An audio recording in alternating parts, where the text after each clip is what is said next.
Hey there, friend. Welcome back to the Doing What Matters podcast. It is great to be back with you here in the heat of summer here in the Midwest. We are in a heat wave, drought, all the kinds of things. And to my husband, Farmer Dale, that's quite concerning, but it is a great day, and we know that God is in control, and I am excited to be here with you for this last episode in a series that we are doing on the 7 P's of business. We've been in this we've been in this series for about 8 weeks. It's the first time I've done a series like this that lasted quite this long, and it has been a cool journey just to walk through all 7 of these P's. This is a framework that I came up with, as you may have heard me talk about in earlier episodes, as I was beginning to help coaches that I work with grow their businesses. And as I was teaching around this topic in different places of how do you grow your business, and as I was working with local business owners, all these things kept coming up. And so from that, I created this framework that it's been fun to share it with you. And in each episode along the journey, we have had a free download, and this episode is no different. We have a download for you for this episode as well. It'll give you a few of the definitions and things that I talk about on this episode, as well as a little short checklist of some things to do. This episode is going to be all around the last P in the 7 P's, and that is people. And people are so important in our business. We couldn't do business without them in 3 different areas that we're going to look at. So the free download, just like all the other episodes, is found at thereallifeprocess.com. This one is /people, thereallifeprocess.com /people. And you can get the resource that I'll be sharing. Actually, I'll be putting it up on the screen here as I'm walking through. If you would like to watch it on the YouTube channel, you are more than welcome to do that. But you can just listen in and get the free download when you get back to somewhere where you can download it on your computer or print it out or whatever you would like. So thereallifeprocess.com /people. So let's dive in to this episode. Of course, it's so much fun to think about all the people that we work with, all the people that we do business with, all of those types of things. And you will find as I walk through this that we cannot leave out some of the other P's. We cannot leave out things like building good processes, tracking some of our particulars, dealing with problems, planning, all the things. So all of these P's mixed together, and they're all needed at all levels of our business. But today we are going to specifically talk about people. And I think there are 3 areas in any business that you can narrow it down to that we deal with people around. The first being the vendors or the contractors that we do business with on the back side or the back end, the behind the scenes of our business. And also then the clients that we serve, the clients and customers, that's another people area. And then the last one would be our team and those that we might bring onto our team when we're ready to have a team. Many of you listening may be solopreneurs, and that is perfectly fine. You may be listening through that lens and you're setting up great structures. But I think these are the 3 key areas that we all deal with and have in common within your business. I do, and I think you do as well. Vendors, clients, and team members. So here is a couple of quotes I'm going to share with you for this episode from John Maxwell, great leader, great business owner, great team developer, and relationship kind of expert in the area of business. And he has this quote. It says, "It all begins with you, but it never ends there. Relating well with others creates a ripple effect that changes lives for the better." Relating well with others is a ripple effect that changes lives for the better. So when we talk about people, when I talk to you and say, who are the people that are a part of your business? And you say, well, I have the vendors that I do business with and the contractors. I have my customers and my clients. I have my team. Each one of those is a relationship that you're creating ripple effects in. All of them matter. But let me dive in with you to these 3 areas and just some very simple key things that you may want to do in each of these areas to relate better and have better ripple effects. The first one is your vendors. Now, a vendor is a way of describing someone that your business deals with that provides goods or services for you. You either buy something from them, you get a product from them, a raw material from them to make your product, you sell it on your shelf, you buy software or IT support or anyone that brings something into your business so you can do business and serve your clients. So your vendors are someone that you're creating a relationship with. They are people. And I like to deal with vendors where I can have a real person. Now, in this day and age, many of us are dealing with IT support that might be a chat bot or a live tech support. I understand that you're not going to be able to develop that relationship. But there are a lot of places where we are developing a relationship. For example, you may want to have a relationship with an accountant, a CPA. You may want to have a relationship with an attorney that you could call on if you're needing to do some legal work. You may want to have a relationship with an IT person in your local community that can help you if you're working in an online space, or even if you have computers in your business that you're setting up. So those are some of the things. I'm sure you can think of several more that, oh, I have a relationship with this person and I need to stay in good relationship with them. We have a product that we sell with our life maps. And so because of that product, we have a relationship with someone who stores those maps for us, ships those maps out, and prints those maps. And so that's a relationship that we want to keep in really good standing and develop that relationship well. So with your vendors, I think there's 3 things you'll want to pay attention to. And this is to safeguard your business. So this is a process that we're setting up. But I want you to have a place where you have a list of all of your key vendors. You have their contact information, whether that's website, phone number, email, all of those things. And you also have a description of what you do with that vendor, any notes out to the side. So this could be on a Google spreadsheet or somewhere, and then store that information in a specific place, a Dropbox file, a spreadsheet, somewhere where someone else has access to it. Now that someone else might be someone on your team, or it might be someone in your family in case something would happen to you and they need to know the vendors that you do business with. Either place will work, but something like that. Then once you have made a list and have all that information documented and you are storing it somewhere, the second or the third thing is you want to review it regularly. So just set you up a task that about every 6 months, you or someone on your team is going to review that vendor list so that it stays up to date. So many of these processes that we set up, whatever they're about, they're only as good as how often we review them.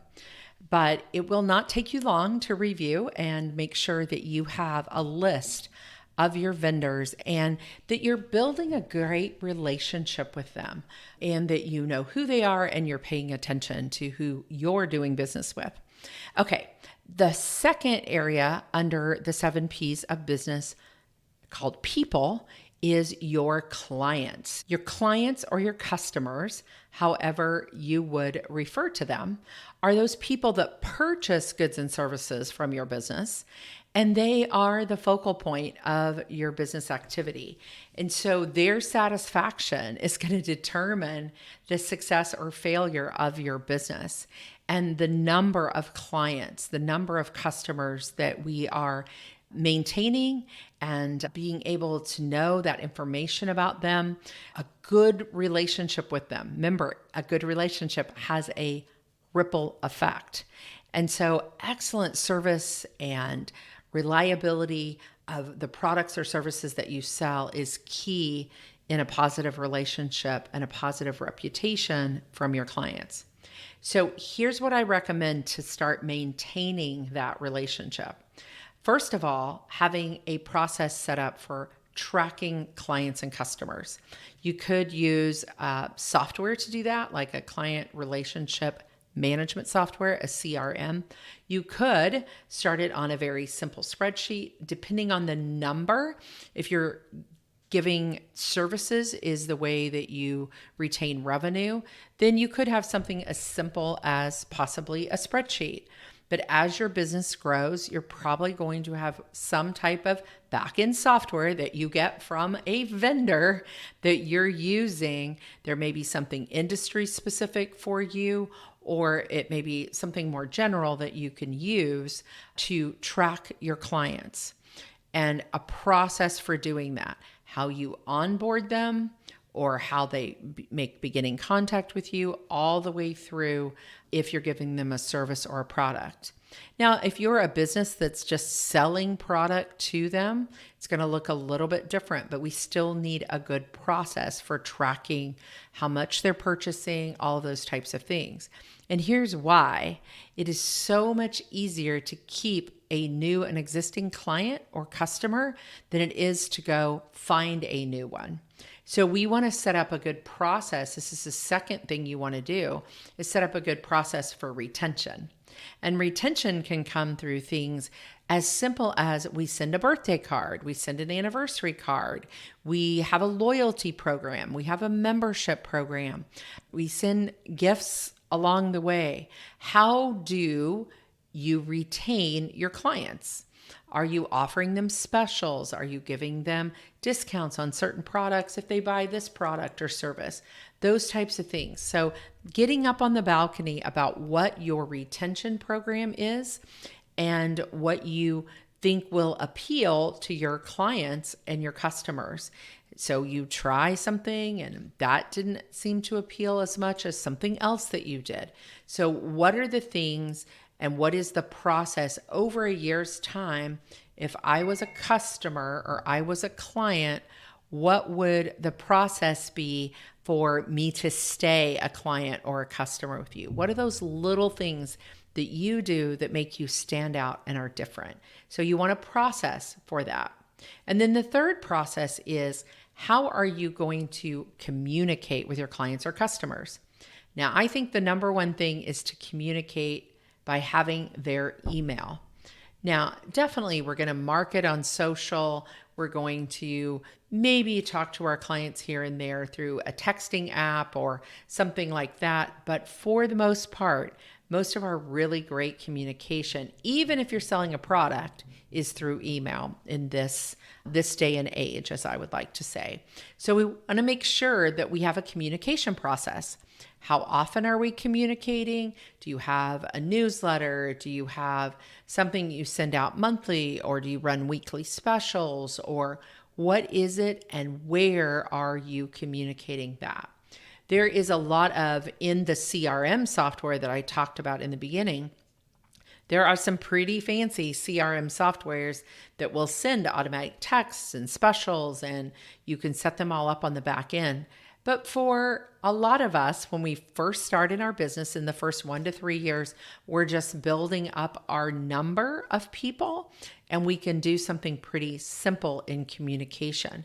But you're probably going to need an email provider for that. And again, that's another vendor that you're working with. But you will want to set those things up so that you have a process for tracking clients and customers and their sales and purchases of your offers, a process for retaining them, and a process for communicating with them. So we have our vendors that are people, we have our clients that are people, and then the last one is our team.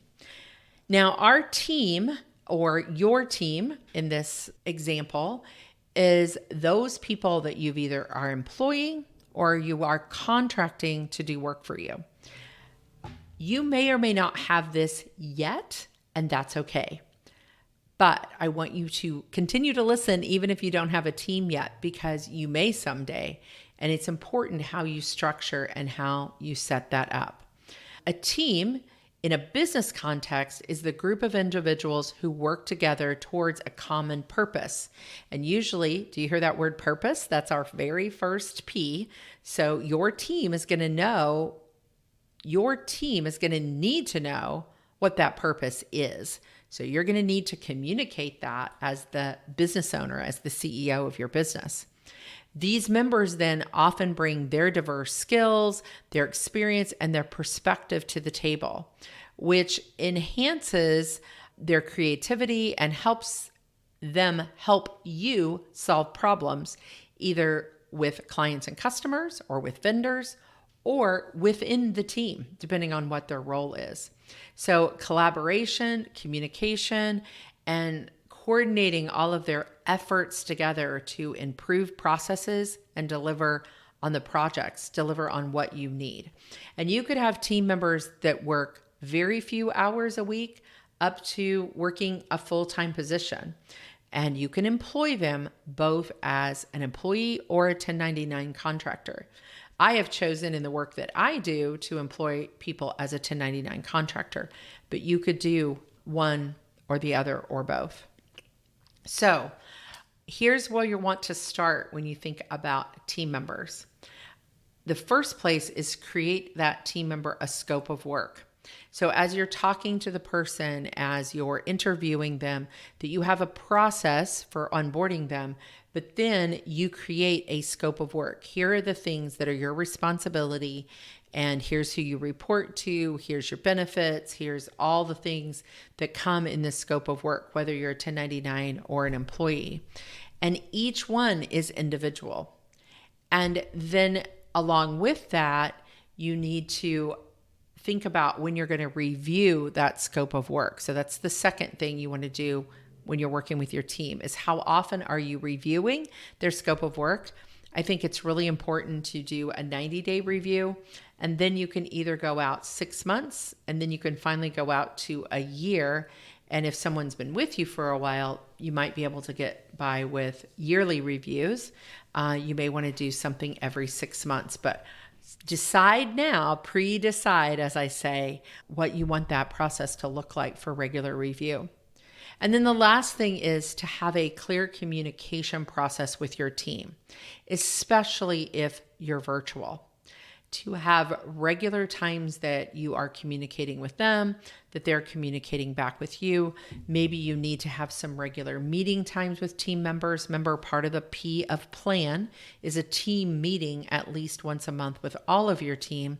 But then how will they communicate with each other? Effective teams have teammates who are constantly talking to one another. That's another John Maxwell quote. Effective teams have teammates who are constantly talking to one another. An example from our business is we have an internal task management software that we use to put tasks in around the projects that we're working on. But we also use Voxer for our day-to-day communication so that we can hear one another's voice and just kind of share some fun things about our days and what's going on and keep that personal relationship and talk to one another. But anything that's asked to be done for each other or by each other is done in writing inside of the task software. So here's the 3 things around teams: having a scope of work for each person, and other people know where that person sits and what they're responsible for, and then a regular review process for those team members, and clear communication. And most of the time, your team members are going to be dealing with one, if not several of these 7 P's of business. For example, I have someone in our business that does all of our particulars and gets our scorecard ready and does those things. I have people on my team that write out processes and develop the processes for the areas of business they're over. I have people on our team that do our communication for us. So they're going to be dealing with several of these P's just like you are. So that's why this structure of the 7 P's is so helpful, not only for you to set up your business well, but for your team to be able to have some language and structure that they're coming around as well, and be able to serve your clients well and your customers well, because they have a framework that they know that your business operates from. And that would be the 7 P's of business. So that's our last P, is people. It's probably one of my favorite because it's all about relationships. If you can develop great relationships with your vendors, where you feel supported, where you feel like you have all the tools that you need, if you can develop amazing relationships with your clients and customers that are long going and have a retention, and you have great relationships with your team, it is a win-win-win situation. And you're going to feel great about showing up to work in your business every day because the relationships are healthy and they're solid in all 3 of these areas. That wraps up our 7 P's. Wow, we have gotten through all of them, from purpose to plan to products to particulars to processes to problems to people. And each and every one of those P's matter. Some of them will come easier than others. So I want to encourage you, keep plugging away in your business. Come back to them often. Look at them often. What area do you want to work on in the next 90 days? Remember, in the very first episode we did on this series, we rated them 1 through 5. You might want to go back and review them and say, what do I want to do in the next 90 days? We're sitting here right at the halfway point in the year, here in July, just on the very first day of July. And we are in a place where you can start to work on this. I want to encourage you to decide on the 1 or 2 P's in your business that you're going to work on in the next 90 days, and then go to the next one, and then to the next one. This is a fun one with people and relationships, but all of them matter and all of them are important. So thanks for being on the journey with me as we went through these over the last 7 or 8 weeks and we dove in deep. This will give you a great business structure for you to refer back to. Next week, we're going back to our regular podcast programming, and we'll be diving into more conversations around living our life from rest, not rush, and doing what matters. This framework helps you do that as a business owner. I can guarantee that for sure. And that's where I want to walk with you. I want to walk with you in the places that it feels restful and life-giving for you to lean into the work that you feel God has called you to do in this season, with a purpose, with a plan, and with a direction that helps you live from a place of rest, not rush. So remember, friend, every ordinary day has an extraordinary moment. You just have to look for it. And we'll be back next week. I'll be back right here with you next week for the Doing What Matters podcast. Can't wait to chat then.